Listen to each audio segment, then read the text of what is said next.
Guys, it's Wade from 7 p.m. prayer. I was going to do a tailgate talk today, but I need to go let Spencer's chickens out. Remember, I told you Ranger's been killing his chickens. So now he and I've got this deal where I come over and let the chickens out after I've put the dog up. So I think he's being reasonable. So it's starting to rain. I got to do this, so I thought I'd get this done at the same time. So what I want to talk about today is the end of the book of Job, where it said that everything in the end for Job worked out better than it was in the beginning. Now, a lot of people avoid the book of Job because it's hard, it's confusing, but remember, it's not God's job for us to completely understand everything he does. I mean, was it your parents' job for you to have to understand every single thing they did in order for you to be their kid and do what they told you to do? So, I mean, can you imagine if you're trying to keep your kid from running out in the road as a 2-year-old and now you got to explain every single thing and reason as to why they should stay out of the road? They just need to do what you tell them to do and trust that you have their best interest at heart. So that's what we have to do a lot.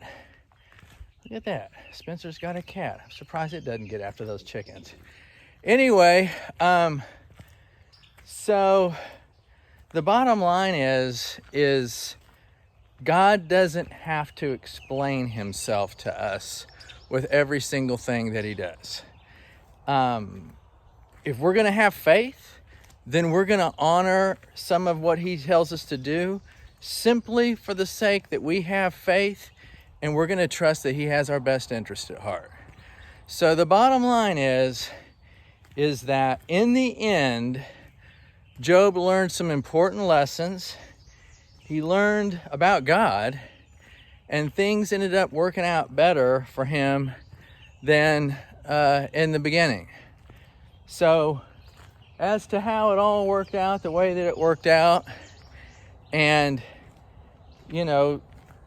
how everything went with the details of it all, we can stack that up to the oh, look at this, the rooster. They're already out in their little cage. So as to how all that works out, we'll just have to put that on our long list of questions for God whenever we... All right, you two. You see those guys? Yeah, come on out. So, now let's see if the rooster tries to flog me. I have to get after him. I'm watching you, buddy. Okay, back to business. So, anyway, the long and the short of it is that we have to trust God. We're not always going to understand every single thing that happens. And that's where our faith truly gets tested. And the reality of it is that's how God ups our ability to do for him. Because if we have to completely get our mind around every single thing he asks us to do, we're going to be limited as to what we can be asked to do, because there are not a lot of things we can completely get our minds around, right? So if all of a sudden we can be like that 2-year-old that just says, I'm staying out of the road because mom and dad told me to stay out of the road. If we can be like that and put our trust and faith in God, then all of a sudden that opens this huge ability for God to give us things and responsibilities and tasks that we don't completely understand, but he knows we're going to function the way he wants us to because we have faith and we trust him. So I beat the rain. As you can see, the chickens are out and I didn't get flogged. And tonight, 7 p.m., you guys all pray together with other Christians about important things in the world, your community. Pray protection over your community. Do that.